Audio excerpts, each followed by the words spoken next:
ഇതിപ്പോൾ എന്തുണ്ടായി കണ്ട എൻ്റെ മുരിങ്ങയുടെ കൊമ്പ് വീണ് കിടക്കുക.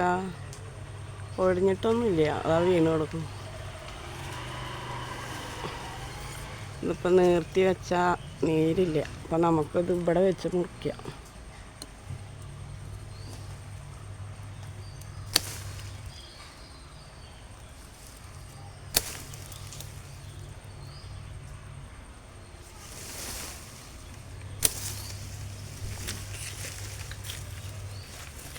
ഇനി അവൻ അങ്ങോട്ട് നിർത്തി വെക്കാം.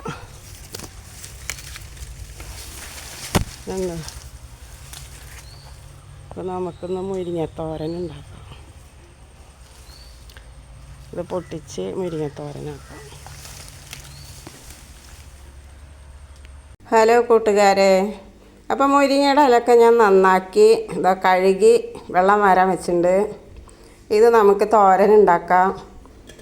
ഇതൊക്കെയാണ് നാളികേരം, പച്ചമുളക്, ചുവന്നുള്ളിയൊക്കെ കൂടി ചതച്ച് ചട്ടി അടുപ്പത്ത് വെച്ച് വെളിച്ചെണ്ണ ഒഴിച്ച് കടുക് ഇട്ട് കടുക് പൊട്ടുമ്പോൾ വേപ്പില ഇടുക. അത് കഴിഞ്ഞ് ഇത് ചതച്ചതിട്ട് അത് മൂത്ത് വരുമ്പോൾ കോഴിമുട്ട വേണ്ട ഒരു കോഴിമുട്ട ഉടച്ച് ഒഴിക്കുക. ഞാൻ ഇപ്പോൾ ഇവിടെ കോഴിമുട്ട ഒന്നും ഒഴിക്കണില്ല. എന്നിട്ട് അത് മൂത്ത് വരുമ്പോൾ മുരിങ്ങയുടെ ഇല ഇട്ട് വറക്കുക. വെള്ളം ഒഴിക്കരുത്. ആ വെളിച്ചെണ്ണയിൽ എന്നിട്ട് വറുത്തുണ്ടെങ്കിൽ 5 മിനിറ്റ് നേരം കൊണ്ട് നമ്മുടെ മുരിങ്ങയുടെ ഇല തോരൻ റെഡിയായി. ഓക്കെ, എന്നാൽ നമുക്ക് മുരിങ്ങയുടെ ഇല തോരൻ ഉണ്ടാക്കാം. വരി. ഹായ്, നമ്മുടെ മുരിങ്ങയുടെ ഇല തോരൻ ഇവിടെ റെഡി. ചൂടുണ്ട്.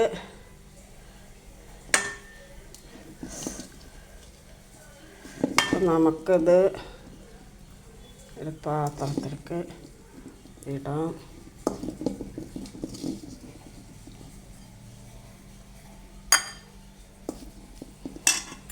ഇപ്പോൾ കണ്ടോ, നമ്മളെ മുരിങ്ങയുടെ ഇല റെഡിയായി. ഇതാരും നിസ്സാരാക്കി കളയണ്ട. ഇതൊന്ന് നമുക്ക് ഒരുപാട് പോഷകങ്ങൾ നമ്മുടെ ശരീരത്തിന് ആരോഗ്യത്തിന് വേണ്ട എല്ലാ കാര്യങ്ങളും ഇതിലുണ്ട്. ഇപ്പം മുരിങ്ങയുടെ ഇലയൊക്കെ കിട്ടിയത് അങ്ങനെയൊന്നും ആക്കി കളയരുത്. ഇതുമാതിരിയൊക്കെ തോരൻ വെച്ച് കഴിക്കുക.